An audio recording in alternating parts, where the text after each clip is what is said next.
أعوذ بالله من الشيطان الرجيم بسم الله الرحمن الرحيم إنا نحن نزلنا الذكر وإنا له لحافظون صدق الله العظيم۔ کلام مقدس قرآن مجید کا 14واں پارہ ہے۔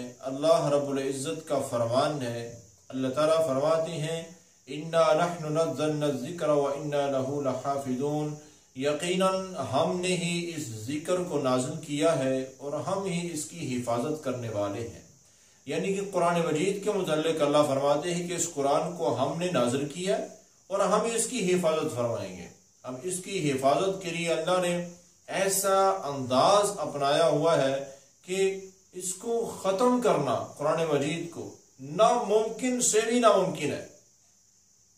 اب لاکھوں نہیں کروڑوں کے اعتبار سے قرآن کے حفاظ کرام ہیں جن کو پورا قرآن زبانی یاد ہے۔ بھئی یہ دو گتوں کے درمیان جو ہے ان کاغذوں کو جو مصحف ہے اس کو ختم کر دیا جائے تو لوگوں کے دلوں سے، سینوں سے، دماغوں سے کون نکالے گا؟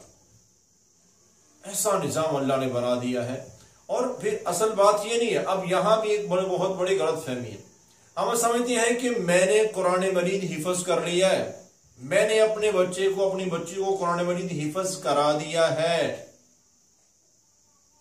تو یہ میں نے بہت بڑا کام کیا ہے۔ نہیں، یہ اللہ کا کرم ہے کہ اللہ نے قرآن کی حفاظت کے لیے، اس قرآن کو حفظ کرنے کے لیے تیرے بچے، تیری بچی یا تجھے اللہ نے پسند کر لیا ہے۔ اللہ نے تجھے منتخب کیا ہے۔ اتنے سارے لوگ ہیں، ان میں سے تجھے اللہ نے چنا ہے یا تیرے بچے کو اللہ نے چنا ہے تو خوش قسمتی ہے۔ اس بات پر اپنے آپ کو خوش قسمت سمجھیں کہ اللہ نے مجھے پسند کیا ہے۔ وگرنہ کتنے ہیں جو کوشش کرتے ہیں، شروع کرتے ہیں، لیکن یہ قرآن مجید کو حفظ کر نہیں پاتے، بگوڑے بن جاتے ہیں، رستے سے میں چھوڑ جاتے ہیں۔ اور کتنے ایسے ہوتے ہیں کہ جو آخر منزل تک پہنچ جاتے ہیں تو وہ اللہ نے ان لوگوں کو منتخب کیا ہوتا ہے۔ تو یہ سعادت مندی ہوتی ہے بہت بڑی۔ تو کوشش کریں کہ ہمارے حصے میں یہ آ جائے، خود قرآن مجید کو حفظ کریں، اپنی اولاد کو کروائیں۔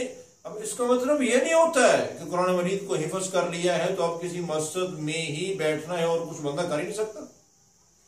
قرآن مجید کو حفظ کریں، لازمی اپنی اولاد کو حفظ کروائیں، جو مرضی کام کریں، جہاں مرضی کاروبار کریں، جو مرضی کریں، لیکن قرآن کو حفظ کریں۔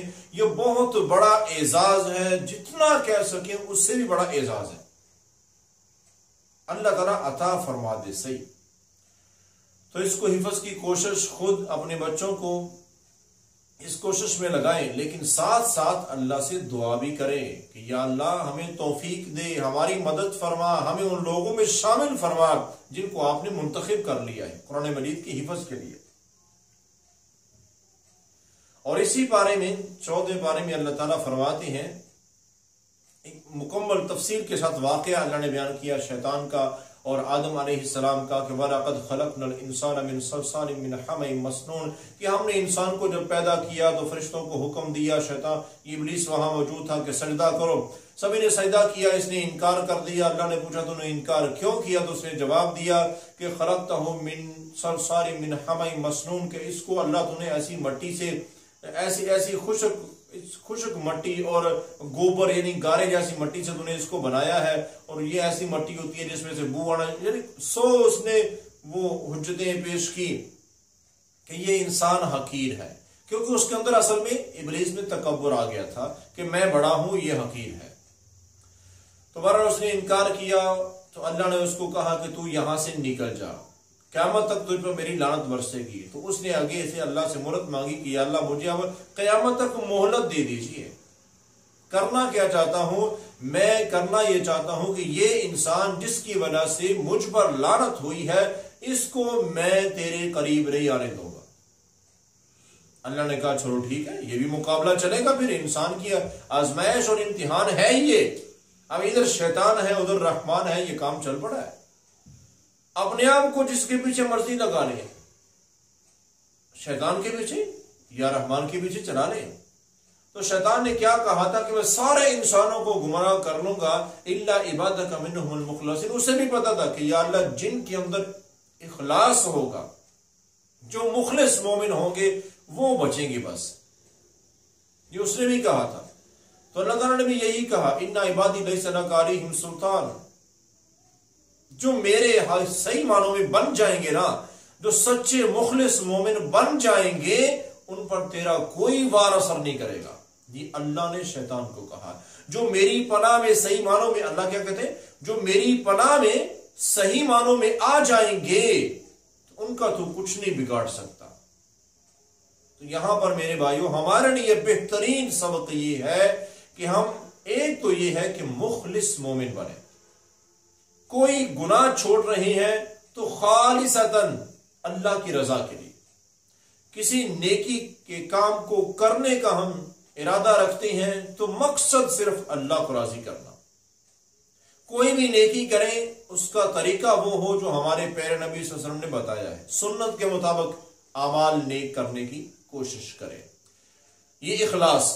دوسری چیز یہ ہے کہ اللہ کی پناہ مانگتے رہیں کہ یا اللہ شیطان کے شر سے ہم آپ کی پناہ میں آتے ہیں، ہمیں اپنی پناہ عطا فرما دو. اللہ سے مانگی تو اللہ نے کیا کہا، جو میری پناہ میں آ جائیں گے، مخلص بن جائیں گے، ان پر شیطان کا وار نہیں چلنے والا. تو یہ ایک ہی راستہ ہے شیطان کے وار سے بچنے کے لیے.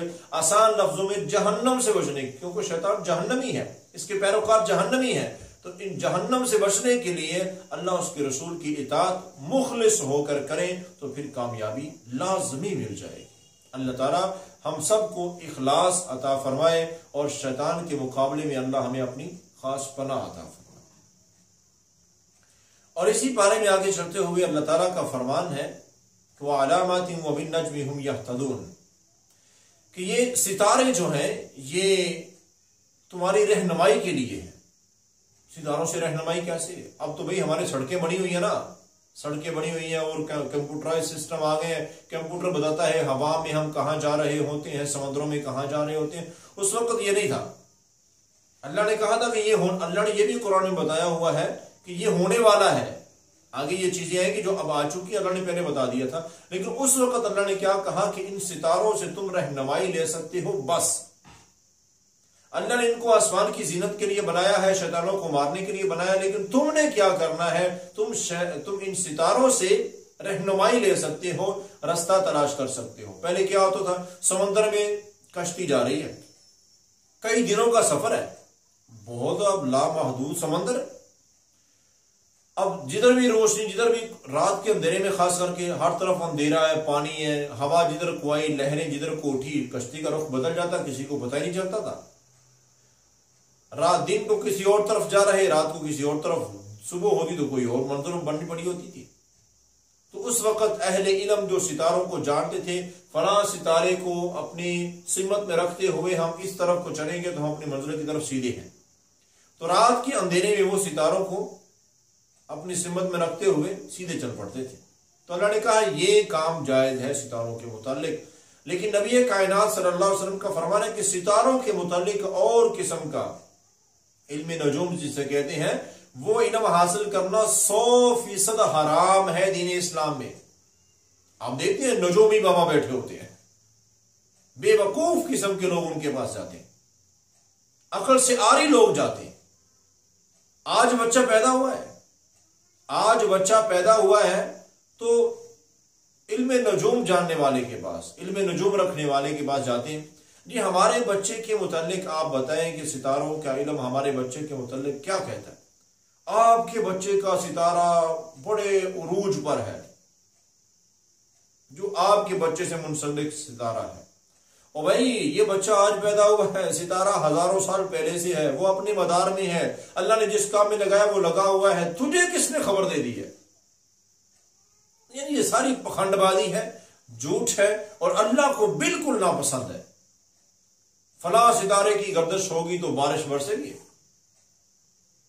یہ سارا دجالی قسم کا دجل ہے، دجالی علم ہے، فراڈ کا علم ہے. یہ تو اس سے منع کیا گیا ہے. ستاروں کے متعلق ایسے عقائد نظریات بالکل مسلمان کے لیے، مسلمان کے شایان نشان بالکل نہیں ہے، ایسا نہیں کرنا چاہیے.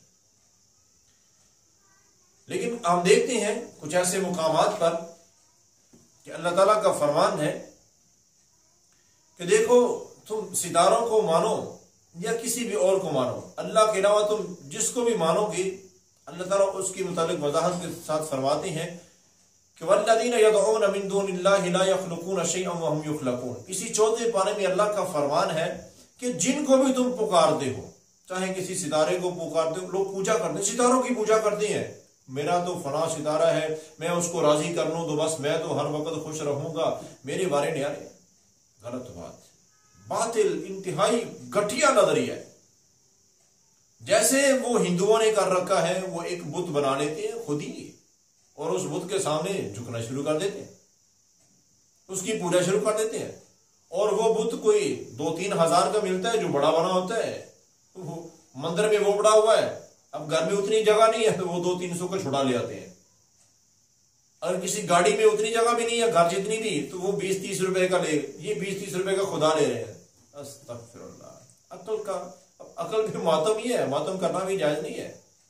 تو بھائی یہ بے وقوفانہ حرکتیں ہیں۔ اللہ کہہ رہے ہیں کہ جن کو بھی تم پکار رہے ہو، جن کی بھی تم پوجا پاٹ پرستش عبادت کر رہے ہو میرے علاوہ، چاہے وہ نیک تھے، ہندو بھی یہی کہتے ہیں نا کہ ہمارے رام، ہمارے وہ نبی تھے، وہ نیک تھے، وہ جو بھی کہتے ہیں، بھائی جو دنیا سے جا چکے ہیں، وہ ولی ہو، پیر ہو، کوئی بھی ہو جو دنیا سے جا چکا ہے، فوت ہو چکا، اللہ کیا فرماتے ہیں کہ وہ لا یخلقون شیئا، وہ ایک ذرہ بھی نہیں بنا سکتے، ذرہ برابر ان کے پاس اختیار نہیں ہے، وہ دنیا سے جا چکے، سارے اختیارات صرف ایک اللہ کے پاس ہے۔ اسی چیز کا نام ایمان ہے، اسی چیز کا نام توحید ہے۔ وَهُمْ يُخْلَقُونَ، اللہ فرماتے ہیں وہ تو میری مخلوق تھے، وہ میری مخلوق ہے، اور اموات غیر احیاء، وہ مر چکے ہیں، وہ زندہ نہیں ہے۔ وَمَا يَشْعُرُونَ أَيَّانَ يُبْعَثُونَ، اور وہ تو یہ بھی نہیں جانتے کہ ان کو میں نے کب دوبارہ اٹھانا ہے۔ جن کی قبروں پہ جا کے تم دھکے کھا رہے ہو، قبروں میں جا کے سجدے، ایک شخص فوت ہو چکا ہے، جب وہ فوت ہوا تو اس کے کپڑے اتارنے والے دوسرے تھے، اس کو غسل دیا دوسروں نے، اور اسے کفن پہنایا دوسروں نے، وہ کپڑے بھی نہیں پہن سکا، فوت ہو چکا ہے نا۔ اللہ، اس کو چارپائی پہ لٹایا، اٹھا کے قبرستان لے کے گئے، مٹی کا گڑھا کھودا، وہاں قبر بنائی، قبر میں اس کو ڈالا، اوپر مٹی ڈالی، یہ سب کچھ کر کے قبر بنا دی ہے۔ اب جو کچھ نہیں کر سکتا تھا، نہ کچھ کر سکا مرنے کے بعد، اب اس کی قبر پہ جا کے سجدے کر رہے ہیں، اس سے دعائیں مانگ رہے ہیں۔ یہ سب سے اعلیٰ ترین شرک ہے بھائیو۔ یہی شرک یہودیوں نے، عیسائیوں نے اپنے نیک لوگوں کے ساتھ کیا تھا، اپنے انبیاء کی قبروں کے ساتھ کیا، تو اللہ کی لعنت ہوئی ان لوگوں پر۔ صحیح بخاری میں حدیث سے بات، اللہ کی لعنت ہوئی ان لوگوں پر یہی کام کرنے کی وجہ سے۔ تو اللہ کیا فرماتے ہیں؟ الہکم الہ واحد، اپنا عقیدہ ٹھیک کرو، تمہارا الہ صرف ایک اللہ ہے، بس اللہ کے علاوہ کوئی نہیں کچھ کر سکتا۔ جو ہوتا ہے اللہ کی مرضی سے ہوتا ہے، اللہ کے حکم سے ہوتا ہے۔ اللہ بطور آزمائش کوئی مصیبتیں ڈال دے، اللہ کی طرف سے ہے، اللہ وہ مصیبتیں ہٹا دیں، یہ اللہ کی طرف سے ہے، سب کچھ اللہ کی طرف سے ہے، کوئی کچھ نہیں کر سکتا ہے۔ اپنے اللہ کو پہچانو۔ اب اس سے آگے یہ جو میں نے بیان کیا ہے، یہ جو اللہ تعالیٰ فرماتے ہیں الہکم الہ واحد، تمہارا الہ صرف ایک اللہ ہے، ایک الہ ہے اور وہ اللہ ہے۔ اب اللہ کی قدرت کے کرشمے دیکھیں، اللہ کہتے ہیں کہ یہ کام تمہارا اللہ کرتا ہے، کوئی اور ہے تو ذرا کر کے دکھاؤ۔ اب یہ ساری تفصیل بری پڑی ہے، یہ ساری۔ اللہ اللہ اکبر۔ اللہ تعالیٰ فرماتے ہیں یہاں پر، اور یہ جتنا بھی ہوتا ہے نا، یہ سب کے متعلق اللہ تعالیٰ کا فرمان کہ تم دیکھتے ہو، یہ اللہ کا تعارف آگے آ رہا ہے، تو اس سے پہلے تم دیکھتے ہو کہ یہ سب غلط ہے۔ اب قبروں پہ سجدے کرنا اعلیٰ ترین شرک ہے، بتوں کو خدا کہنا اس سے بڑا کیا شرک ہے، بلکہ کئی دفعہ تو کفر ہی ہو جاتا ہے۔ لیکن یہ سب پر اللہ کا عذاب نازل کیوں نہیں ہوتا؟ اللہ کو پسند نہیں ہے نا، اور بھئی یہی دلیل ہوتی ہے نا، اگر اللہ کو ناپسند ہوتا تو اللہ عذاب نازل کر دیتے۔ اللہ کا عذاب نازل نہیں ہوتا تو مقصد کیا ہے؟ اللہ کو یہ برا نہیں لگتا ہے، اگر لگتا ہوتا تو اللہ مٹا دیتے۔ کیا ابو جہل اللہ کو برا نہیں لگتا تھا؟ اللہ کے رسول صلی اللہ علیہ وسلم کے خلاف جو قتل کی، آپ کو شہید کرنے کی جو سازشیں رچتے تھے، کیا وہ اللہ کو اچھے لگتے تھے؟ برے لگتے تھے، سب سے برے تھے۔ اللہ کے محبوب نبی کے متعلق جن کی یہ سازشیں تھی، تو اللہ نے ان کو کیا دنیا میں مار دیا؟ وہاں پہ فوراً سازش کرتے ہی اللہ نے ختم کر دیا۔ وہاں آگ نہیں برس سکتی، یہاں بھی برس سکتی، وہاں بھی، لیکن اللہ اپنا قانون بیان فرماتے ہیں وَلَوْ يُؤَاخِذُ اللَّهُ النَّاسَ بِظُلْمِهِمْ مَا تَرَكَ عَلَيْهَا مِنْ دَابَّةٍ وَلَكِنْ يُؤَخِّرُهُمْ إِلَى أَجَلٍ مُّسَمًّى۔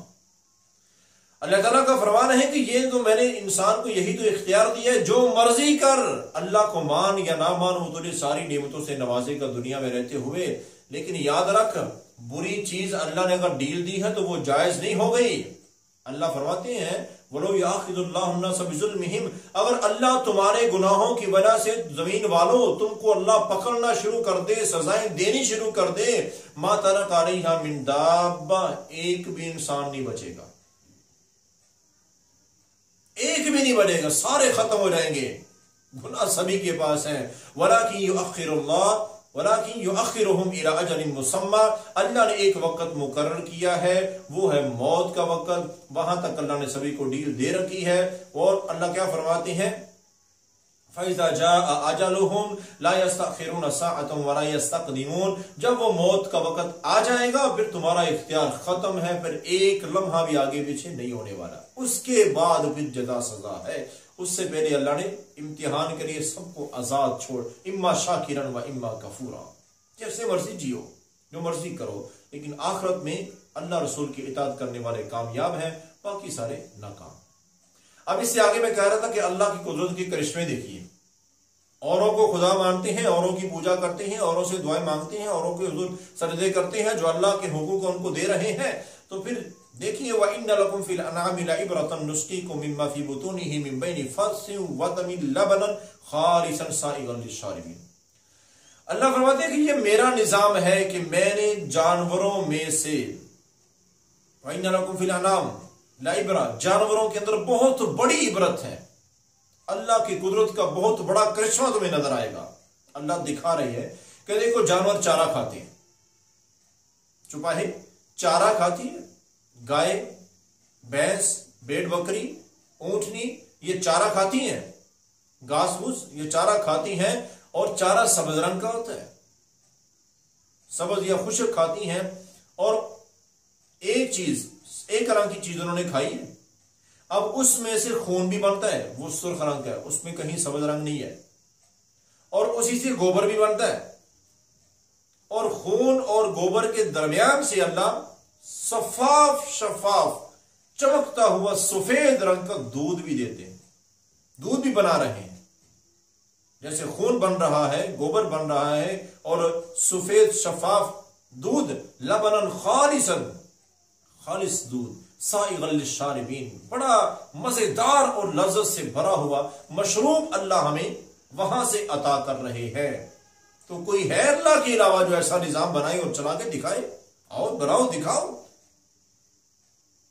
ابھی اللہ کو پہچانو، یہ ہے الہکم الہ واحد، اکیلا تنے تنہا اللہ یہ ہے، یہ سارا نظام اس انداز میں چلا رہا ہے۔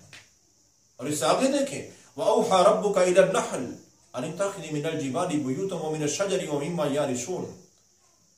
اللہ اکبر، اب یہاں سے تو ایک پورا الگ سے ایک گھنٹے کا بیان ہو جائے گا۔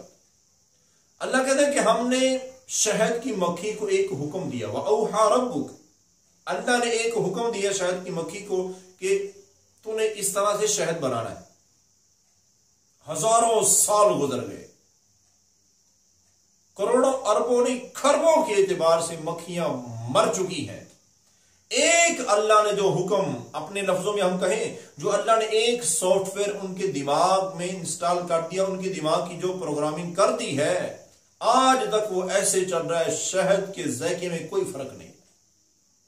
یہاں بڑی بڑی کمپنیاں، بڑے بڑے دانشور اور بڑے بڑے عقل مند انسان ایک چیز بنا رہے ہیں، کچھ سالوں بعد اس کے ذائقے میں فرق آیا، اس کی رنگت میں فرق آیا، اور وہاں مکھیوں کے پاس کوئی مشینری نہیں ہے، مکھیاں پیدا ہو رہی ہیں، فوت ہو رہی ہیں، لیکن وہ جو اللہ نے پروگرامنگ کر دی ہے اس میں ذرہ فرق نہیں آ رہا ہے۔ ہم پھولوں سے رس نکالیں تو رس تو نکال لیں گے، لیکن ذائقہ شہد کا کہاں سے لائیں گے؟ بھئی وہ پھولوں سے رس چوستی ہیں اور اتنا میٹھا لذت سے بھرا ہوا شہد ہمیں بنا کے دیتی ہیں، اور کس انداز میں بناتی ہیں، کیا ان کا وہ پورا جو سائیکل چلتا ہے، اب حیران کن حد سے بھی زیادہ آگے کا ہے۔ انسان اتنا سمجھدار شعور والا ہونے کے باوجود بھی اتنی صفائی سے کام نہیں کر سکتا جس انداز میں وہ ایک مکھی کام کر رہی ہے۔ وَأَوْحَى رَبُّكَ، یہ انسٹال جو سافٹ ویئر اللہ نے کیا ہے، اللہ نے حکم دیا ہے، اللہ نے اس کے دماغ کی پروگرامنگ کی ہے، اور دیکھو شہد ہمیں کیسے وہ مکھی بنا کے دے رہی ہے۔ کسی کے پاس کوئی طاقت تو آؤ بنا کے دکھاؤ ایسی کوئی چیز، کوئی ایسا کرشمہ لاؤ نا۔ یہ اللہ کی قدرت ہے۔ الہکم الہ واحد، وہ اکیلا ہے اور کوئی ایسے نہیں کر سکتا، ایسا نظام کوئی نہیں چلا سکتا۔ انسان نے تو یہ تو چھوٹی مکھی ہے نا، بہت بڑا ایک ریبورٹ، چھوٹا بنتا نہیں ہے، بڑے بڑے ریبورٹ بنائے کہ یہ ہمارے دنیا کا کام کریں گے، اور انہوں نے کام کرنے کی بجائے بگاڑ ڈالے۔ تھوڑی سی پروگرامنگ میں خرش آئی اور وہ اپنے مالک کو ہی فائر مار دیا، اپنی مالک کو گولی مار دی۔ ریبورٹ نے اس کو سیکورٹی کے لیے بنایا تھا تو وہ الٹا پڑ گیا پروگرامنگ۔ اور یہاں ہزاروں سالوں سے مکھی میں ایک سافٹ ویئر ہے، اس کی پروگرامنگ میں کہیں کوئی مسئلہ نہیں آ رہا ہے اور نہ آ سکتا ہے۔ الہکم الہ واحد، اکیلا الہ ہے وہ جو یہ کر رہا۔ ارے کہاں تک چلیں گے؟ واللہ اخرجکم من بطون امہاتکم لا تعلمون شیئا۔ اللہ کیا فرماتے ہیں کہ اپنے آپ پہ غور کر، انسان اپنے پہ غور کر، تو کیا تھا جب تو دنیا میں آیا؟ تو کیا تھا؟ لا تعلمون شیئا، تجھے کچھ پتا نہیں تھا، اپنی ماں کا پتا نہیں تھا، اپنے باپ کا پتا نہیں تھا، اپنے آپ کا پتا نہیں تھا، بولنا نہیں آتا، سننے کا پتا کو نہیں تھا، دیکھنے کا پتا، کیا کروں، کیسے پہچان، یہ سب کچھ اللہ نے بعد میں سکھایا۔ کچھ نہیں تھا تیرے پاس، آج تو اتنا بڑا دانشور بنا ہے، اتنا بڑا عقل مند ہے، تو سائنسدان ہے، تو نے کیا کچھ کیا؟ یہ تو نے نہیں کیا، تجھے اس نے سکھایا، تو کچھ بھی نہیں تھا۔ اگر وہ دور دیکھتا ہے تو چھوٹی مخلوق، مرغی کا چوزا جو انڈے سے نکلتا ہے وہ انسان سے زیادہ پڑھا لکھا ہوتا ہے، انسان سے زیادہ علم ہوتا ہے اس کے پاس۔ کیوں بولا؟ اس کے اندر پیدائش کے وقت ہی اللہ نے کوئی ایسا پروگرام انسٹال کر دیا ہوتا ہے، اسے پہلے پتا ہے۔ چوزا چھوٹا سا ہے، مرغی بول نہیں سکتی، اس کو سمجھا نہیں سکتی، کیسے سمجھائے گی؟ چوزا چھوٹا سا، وہ جانتا ہے کہ میں نے دانا کھانا ہے اور کنکر نہیں کھانا ہے، یہ چوزا ہے۔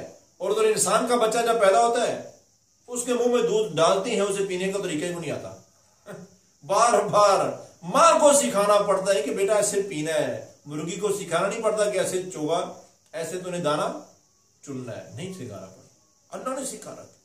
بلی کو دیکھتے ہی وہ چوزا بھاگ کے اپنی ماں کے پنکھوں میں چھپ جاتا ہے، اسے پتا کہ وہ میری دشمن ہے۔ اپنے دشمن و دوست کی پہچان ہے اسے، پیدا ہوتے ہی اللہ نے دے رکھی ہے۔ اور انسان کا بچہ پیدا ہوتا ہے، اس کے پاس سانپ چھوڑ دو، وہ کھیلنا شروع کر دے گا، پتہ نہیں ہے میرا دشمن ہے کہ میرا دوست ہے۔ تو بھائی اللہ کہتے ہیں اپنے آپ پہ غور کرو، جب تو پیدا ہوا لا تعلمون شیئا، تیرے پاس کچھ نہیں تھا، وجعل، اس اللہ نے دیا، وجعل لکم، اس اللہ نے تمہیں دیا، السمع والابصار والافئدہ، یہ دل کی دھڑکن، یہ کانوں کی سماعت، یہ آنکھوں کی بصارت، یہ زبان کی نکلت، یہ دماغ کا فہم، یہ سارا کچھ تجھے اللہ نے دیا، یہ سارا کچھ تجھے اللہ نے سکھایا، عطا کیا۔ تو اسی اللہ کو چھوڑ کے کسی اور کے در پہ سب جھکاتا ہے تو اس کو غصہ نہیں آئے گا، وہ ناراض نہیں ہوگا تجھ سے، اور تو بے وقوفوں میں شامل نہیں ہو جائے گا کہ جس اللہ نے سب کچھ دیا اسی کو چھوڑ دیا اور اس کے پاس جا کے گر رہا ہے جو کچھ بھی نہیں کر سکتا، جو خود مرا پڑا ہے، ختم ہو چکا ہے، جو خود مخلوق ہے، ذرہ بھی نہیں بنا سکتا۔ تو یہ عقل بھی ہمیں کہتی ہے، اور اللہ ہمیں یہی بتا رہے ہیں کہ ان کرشموں کو دیکھو، یہ ہے میری قدرت کے کرشمے جو اللہ ہمیں عطا فرما رہے ہیں، دکھا رہے ہیں۔ اللہ اکبر۔ اللہ تعالی ہمیں ان کرشموں کو سننے کے بعد، ان کو سمجھنے اور سمجھنے کے بعد اپنے اللہ کی اصل پہچان حاصل کرنے کی بھی توفیق عطا فرمائے۔ اسی 14 پارے میں اللہ تعالیٰ کا فرمان ہے فَإِذَا قَرَأْتَ الْقُرْآنَ فَاسْتَعِذْ بِاللَّهِ مِنَ الشَّيْطَانِ الرَّجِيمِ۔ دیکھو جب بھی قرآن، اللہ کہتے ہیں، اللہ خود کہیں جب بھی قرآن کی تلاوت کرو نا تو شیطان مردود کو سائڈ پہ چھوڑ دیا کرو، شیطان کے ہتھ کنڈوں سے باہر آ جایا کرو۔ کیا کرو؟ اعوذ باللہ من الشیطان الرجیم لازمی پڑھ لیا، اللہ کی پناہ مانگ لیا۔ تو بھائیو یہ اللہ کا قانون ہے، اصول ہے، جب بھی قرآن کی تلاوت کرنی ہے اعوذ باللہ من الشیطان الرجیم یہ لازمی پڑھنی۔ اس کے بعد بسم اللہ پڑھیں، سورت شروع ہو رہی ہے تو بسم اللہ پڑھیں، اگر نہیں شروع ہو رہی ہے تو اعوذ باللہ پڑھ کے قرآن مجید کی تلاوت شروع کر سکتے ہیں۔ بہرحال اعوذ باللہ، بسم اللہ، اعوذ باللہ، تعوذ، پناہ اللہ کی یہ انتہائی لازمی ہے اور اللہ کا حکم ہے، اللہ کا فاستعذ، اللہ حکم دے رہے ہیں کہ میرا حکم ہے اعوذ باللہ من الشیطان الرجیم پڑھ کے پھر قرآن کی تلاوت کرنی ہے، ایسے قرآن کی تلاوت جائز نہیں۔